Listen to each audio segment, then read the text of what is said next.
L'économie américaine en 2025 ressemble à un chapiteau de cirque qui s'effondre sous son propre poids. La dette nationale a franchi la barre des 35 000 milliards de dollars. Le marché immobilier craque de partout, avec des baisses de prix allant de 40 à 60%, et de grandes chaînes ferment leurs magasins d'un océan à l'autre. Ajoutez à cela les tarifs douaniers imposés par Trump, le boycott canadien qui étrangle les voyages transfrontaliers, sans oublier la chute brutale du nombre de visiteurs étrangers. Le choc est immense. Les États dont la prospérité repose sur le tourisme, les exportations et les emplois saisonniers voient des milliards s'évaporer. Hôtels vides, aéroports désertés, boutiques de souvenirs bradant leurs articles à quelques centimes. Voici les 10 États américains au bord de l'effondrement face à la débâcle touristique de 2025. Numéro 10, le Maine. Le Maine ne perd pas seulement des visiteurs cette année. Il saigne financièrement, comme si on avait frappé en plein cœur de son économie. Depuis des décennies, le Canada était son oxygène, représentant près d'un quart des visiteurs étrangers et injectant environ 900 millions de dollars par an dans ses villes côtières. Mais en 2025, les plaques d'immatriculation frappées de la feuille d'érable brillent par leur absence. Les trajets transfrontaliers devraient chuter de 9,5%, ce qui représente une perte sèche de 600 millions de dollars avant même le pic de la saison estivale. Pour un État qui tire près de 16% de son PIB du tourisme, ce n'est pas une simple coupure, c'est une véritable amputation. Et ce n'est pas tout, la « guerre du homard » s'intensifie. Chaque année, le Maine exporte pour 1,5 milliard de dollars de produits de la mer. Or, le Canada vient de taxer le homard, la pâte à papier et le bois, soit près de 2 milliards de dollars d'exportation pour l'État. Résultat, des milliers de casiers de pêche restent vides et les communautés côtières voient leurs revenus disparaître dans les vagues. Quant au célèbre lobster rolls, déjà hors de prix à 35 dollars en 2023, il flirte désormais avec les 42 à 45 dollars, au point de décourager même les amateurs les plus obstinés. Les rares touristes qui s'aventurent à Bar Harbor ou à Portland délaissent la photo traditionnelle des pinces de homard pour se rabattre sur des nuggets de poulet. Les hôteliers constatent une chute des réservations estivales de 15 à 18%, la plus forte baisse depuis la pandémie. Et chaque recul de 1% dans la fréquentation équivaut à environ 1500 emplois perdus. En clair, jusqu'à 14 000 travailleurs pourraient se retrouver sans emploi en 2025, soit l'équivalent de toute la main-d'œuvre de Bangor rayée d'un coup.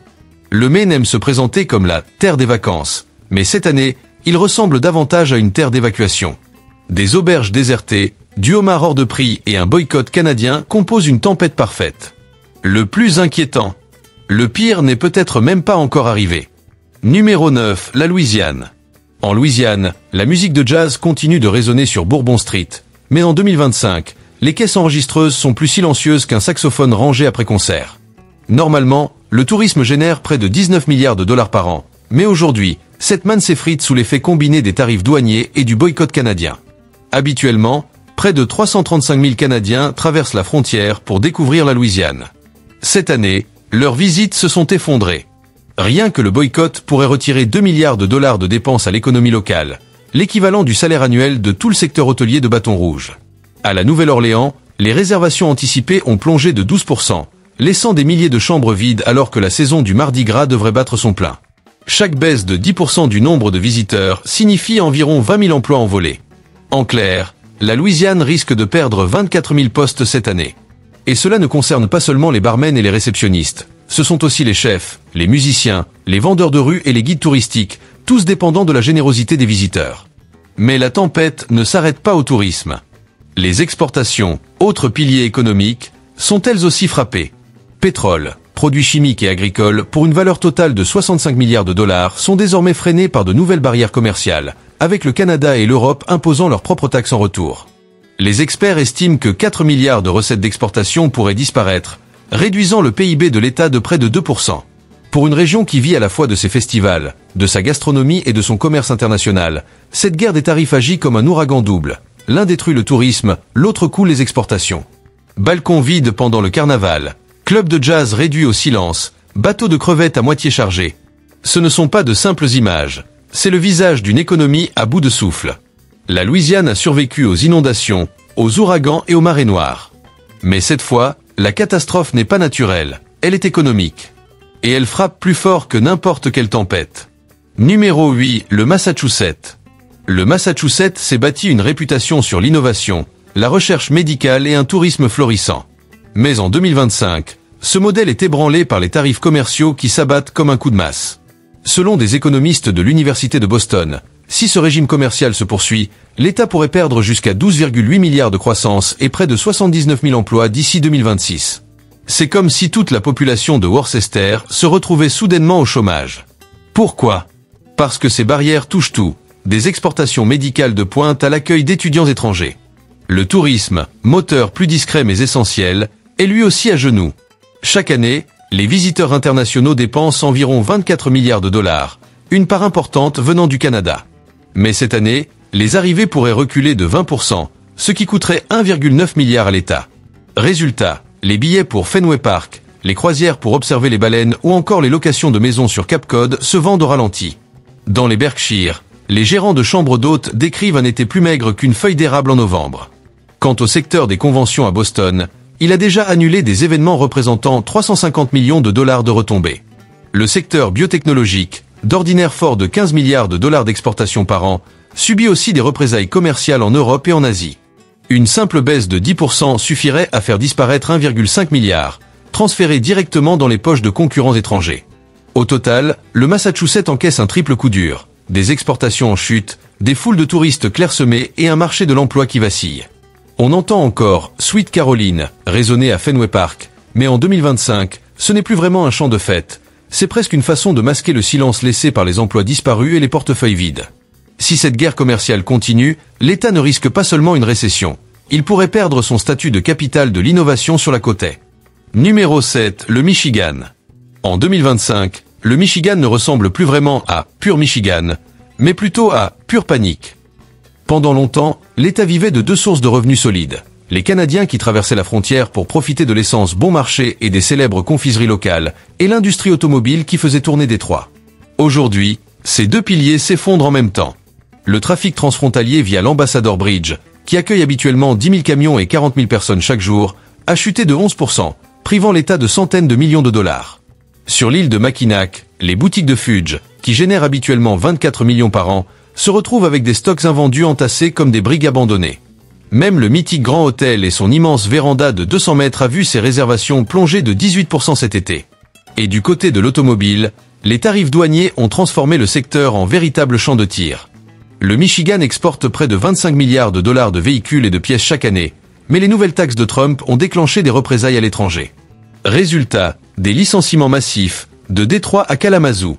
Rien qu'à Grand Rapids, 115 emplois dans l'automobile ont disparu au deuxième trimestre, et les experts estiment que 12 000 postes pourraient s'envoler d'ici la fin de l'année.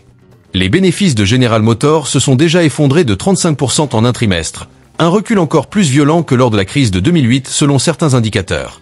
Le tourisme subit aussi de plein fouet cette tempête. Les Canadiens, qui représentent habituellement 28% des visiteurs étrangers du Michigan, se font rares. Leur absence pourrait coûter près de 800 millions de dollars de dépenses perdues. Une somme qui suffirait à couvrir l'intégralité du budget annuel de Lansing, avec de l'argent en trop. Conséquence, moins de touristes, moins d'emplois et de plus en plus de villages côtiers qui organisent des visites de phare, totalement vides. Le Michigan s'était construit une image d'État accueillant et abordable. En 2025, il vend surtout du silence. Des hôtels désertés, des usines fermées, et le bruit d'une économie qui roule en marche arrière. Numéro 6, l'Alaska. L'Alaska, qu'on surnomme la dernière frontière, découvre en 2025 ce qui arrive quand la frontière se retrouve ruinée. Son industrie touristique, qui pèse 4,5 milliards par an, repose presque entièrement sur les croisières. Chaque été, plus de 1,6 million de passagers débarquent de ces navires. Mais cette année, le nombre de voyageurs a chuté de près de 14%, laissant les quais de Ketchikan à Skagway à moitié vides. Chaque passager dépense en moyenne 1100 $ une fois à terre, ce qui représente une perte de 246 millions en une seule saison. Les boutiques de souvenirs vendant mugs de glaciers et saumons séchés enregistrent des chutes de vente de 20 à 25%, des chiffres qu'on n'avait plus vus depuis les confinements. Les conséquences s'enchaînent. Chaque bateau moins rempli, ce sont des dizaines de guides et d'excursions non rémunérées. Sorties en mer pour observer les baleines à Juneau, balades en traîneau à chiens à Skagway, ou survol de Denali, tout tourne au ralenti. Les analystes prévoient jusqu'à 6 000 emplois saisonniers supprimés, soit près de 10% de toute la main-d'œuvre touristique de l'État. Mais ce n'est pas seulement le tourisme qui trinque. L'Alaska exporte chaque année pour 5,2 milliards de dollars de produits de la mer. Or, les taxes sur le saumon et le flétan ont réduit la demande internationale. Les pêcheurs de Kodiak à Dutch Harbor voient les prix chuter de 22%, privant les communautés côtières de millions de dollars, alors qu'elles font déjà face à un coût de la vie exorbitant. Dans le même temps, les revenus publics fondent, les royalties du pétrole stagnent, les taxes liées aux croisières baissent, et les communes qui vivent des dépenses des visiteurs se retrouvent avec des déficits. À Ketchikan, les élus alertent déjà sur un manque de 25 millions de dollars si le trafic ne se redresse pas d'ici l'automne. L'Alaska a survécu au séisme, aux blizzards et aux éruptions volcaniques. Mais cette fois, la catastrophe ne vient pas de la nature. Elle vient des cabines vides sur les paquebots de luxe et des taxes qui étranglent l'industrie du poisson. En 2025, la dernière frontière découvre qu'un port sans navire et des mers sans acheteurs peuvent faire sentir à ses habitants un cruel abandon. Numéro 5, le Nevada. Le Nevada, cet État qui a bâti sa fortune sur les mirages du désert et les lumières de Las Vegas, réalise en 2025 que la maison ne gagne pas toujours. La capitale mondiale du jeu, au cœur d'une industrie touristique de 63 milliards, fonctionne désormais avec des machines à sous à moitié vides et des casinos désertés. Entre janvier et juin, la fréquentation a reculé de 6,5%, soit environ 1 million de visiteurs en moins. 1 million de personnes qui n'ont pas mis de pièces dans les machines, acheté de cocktails à 25 $ ou réservé des billets pour des spectacles hors de prix.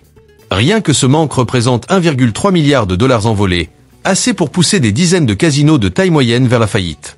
Le Strip montre ses fissures. Le taux d'occupation des hôtels a chuté de 12% en un an, laissant des milliers de chambres inoccupées. Les conventions, qui injectent normalement 11 milliards par an dans l'économie locale, enregistrent elles aussi une baisse de 15%, les visiteurs étrangers préférant éviter les tracas des visas, les tarifs douaniers et des billets d'avion hors de prix. Les chauffeurs de limousines plaisantent en disant qu'ils ont désormais le temps de profiter de balades touristiques, mais uniquement parce qu'ils n'ont plus de clients à transporter. Et pour couronner le tout, les prix continuent de flamber. Sur le Strip, un simple bagel coûte désormais 33 $ et une bouteille d'eau, 26 $. De quoi refroidir les vacanciers de la classe moyenne, qui préfèrent se tourner vers d'autres destinations. Les experts parlent d'un véritable Trump slump. Les surtaxes et les représailles commerciales poussent les visiteurs étrangers à repenser leurs vacances de jeu sous le soleil du désert. Même les gros joueurs venus de l'étranger, autrefois prêts à dépenser 50 000 $ en une seule nuit, restent chez eux. Résultat, les tables VIP sont vides et les croupiers s'ennuient. Le Nevada a beau vivre de ses illusions, il est impossible de maquiller une chute de revenus. Plus de 300 000 emplois dépendent directement du tourisme, et chaque baisse des 1% de la fréquentation équivaut à 3 000 postes menacés. En 2025, près de 20 000 Nevadans se retrouvent déjà sur la sellette.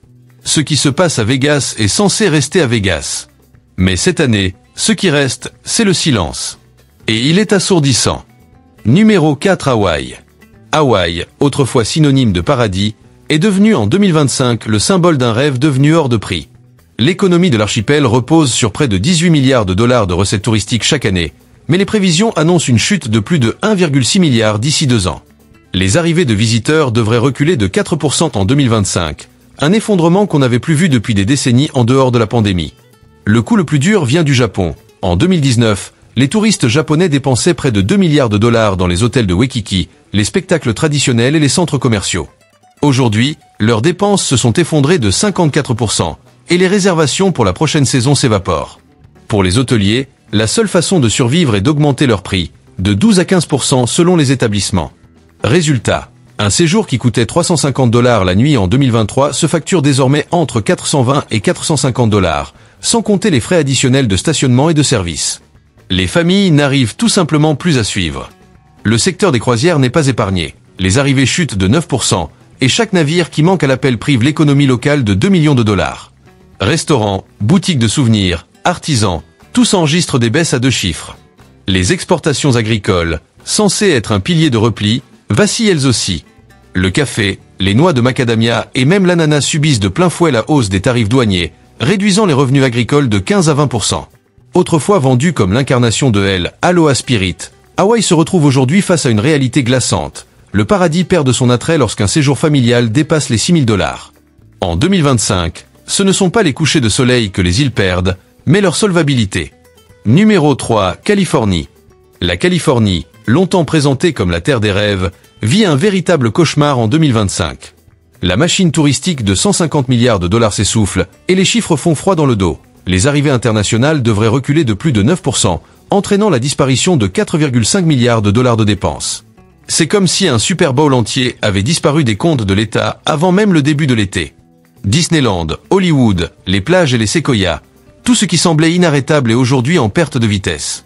Les hôtels constatent une baisse de 8% des réservations, Les caves viticoles enregistrent des reculs à 2 chiffres dans leurs ventes de dégustation et les locations estivales sur la côte restent vides. Rien que pour Los Angeles, ce sont 1,1 million de visiteurs internationaux de moins, soit un manque à gagner de 2 milliards.